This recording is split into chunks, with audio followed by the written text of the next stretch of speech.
Աստված իմ, իրավունք հարա կանգնելու քո սուրբ պատվական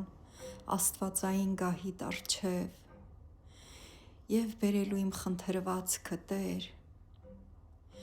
աղերսում եմ քեզ այս առավոտ,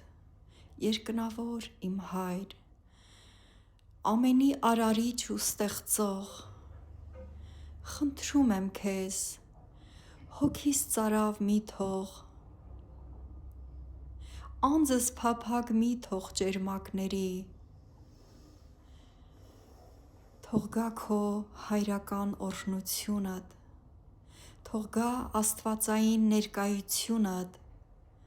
և հագցրու ինձ քո երկնային ճերմակները, մի թույլ տուր Տեր, որ այս երկրի վրա մեղքը դիպչի ինձ, որովհետև Տեր, գիտես փափագս, որ ես էլ ուզում եմ, որ անձս սրբության մեջ բնակեցնես և բնավ չդիպչեմ մեղքին, սիրում եմ սրբությունը Տեր, փափագում եմ, որ վայելեմ քո սուրբ երկնային աստվածային ներկայությունդ երկրավոր կյանքիս ողջ ընթացքում, մինչև որ կհաճենաս հոգիս առնել սուրբ լույսերիդ մեջ, ամեն։